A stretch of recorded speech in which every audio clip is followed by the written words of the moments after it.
That all makes a lot of sense, and certainly gives us a way to get some strategic clarity around AI. Let me try this. People want to know what they should do with this new knowledge right away. Give them a list of 10 critical action steps or mindsets they should adopt to get moving forward with artificial intelligence. This is what I've been doing for 30 years. Look, I mean, I go into big, massive stages in Las Vegas talking to 10,000 people about innovation and action steps and what do we do to align to a faster future. Look, here's the thing about AI. The quote I've been using is, the only thing we know about AI is we don't know where we're going, but we're making great time. I mean, to a degree, that's the reality of what is unfolding here. This is all moving so fast. We don't have a clear pattern of where it's going to take us. We just know there's a lot of big stuff that is happening. What I try to stress to people is, look, there's no silver bullet. There's no magic answer. You got to dive in. You got to get involved. You simply have to start working with this stuff. And here's a little fun thing. So I thought I would use an image from one of these text-to-image generators of a silver bullet. So I went into Stable Diffusion, which is one of those sites, and I said, draw me a picture of a silver bullet. Look what it gave me. It gave me a silver bullet. I can only imagine somewhere in the large language model, there's a horse named Bullet, and it drew me a silver bullet. Kind of fascinating. Anyways, what do you do? I think number one, what I advise a lot of my clients is you have to learn how to innovate in uncertainty. We don't know where we're going. We're making great time. So you have to go into this with that type of mindset. You have to invest in what I call experiential capital. This is something I advise my Fortune 500 clients. Look, in a world in which we are moving forward, it's so fast, but we don't know exactly where we're going. The only way to figure it out is to dive in. So think about financial capital. That's the depth of capital we have that we can invest in new projects. Experiential capital is the capital that we build up from experience, from trying new ideas, taking risks, exploring new things. The more experience you build up, the more experiential capital you have. And for that, I've seen a lot of companies build what I call an Xbox room. Look, I was in a company called Amstead Rail out in St. Louis, a 100-year-old rail foundry. They make the undercarriage of rail cars. Big metal foundry, pouring molten metal. And then they took me into this room where they had 3 young engineers with a whole bunch of gear, a whole bunch of computers. And their mindset was, we don't know what 3D printing is all about. We understand it's going to have a big impact. We don't understand virtual reality, but we know it's going to be big. So we've hired these 3 young kids to figure it out for us. We call it the Xbox room. Build an Xbox room.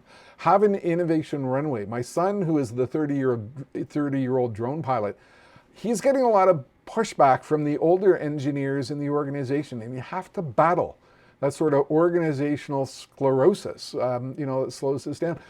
Be prepared to waste time on frivolous things. If your organization isn't prepared to take risks and isn't prepared to waste time exploring these new worlds, you're not going to figure it out. Discover new pain points. Talk to your customers. How can we help you? Where are there challenges that we can fix for you? And then you discover AI tools that might help you with that, such as the chatbot that you saw on my site before. Assess your skill set. You're going to need AI skills in your organization. The challenge is there's very few skills out there. And so if you're a large organization, you better start thinking about locking down those skills right now. There's what I call guard against the ugly, and that is establish that security and privacy framework. Your employees should not be using ChatGPT with confidential corporate information. They should not be uploading personal PDFs, company PDFs to sites like chatpdf.com because it could become a part of the algorithm. So have a security and privacy framework, and that's developing what I call AI governance principles. These are the principles that will guide our use of AI. And the last thing, keep your eye on the edges. So much of this is occurring in what we call the open source community, where people are developing and implementing and putting in place AI stuff in public. And I just got a new Mac yesterday, so that I can begin to implement a lot of these AI tools in my home. Fortunately, I didn't try to bring it into the studio and use it here today because it would have stressed out the folks at Enterprise Bank. But I mean, you got to work with this stuff, explore it, understand what it means. There's this quote that I always like from Jeff Bezos at Amazon. I'm about 2 minutes to wrap up. Make more mistakes. And he observed once, with one of their phones that failed, the Fire phone. If you think that's a big failure, you got to understand we're making much bigger failures right now. Some of them are going to make this failure look like a little blip. It's our job to make failures. If we want to be innovative and pioneering, we've got to make mistakes. That's the only way to get ahead. Dive in, get involved with this, start working with it. Jim, I understand that we are getting close to the end of our session today, so just 2 more things. First, we might have a little more time for additional Q&A, and I hope that is okay.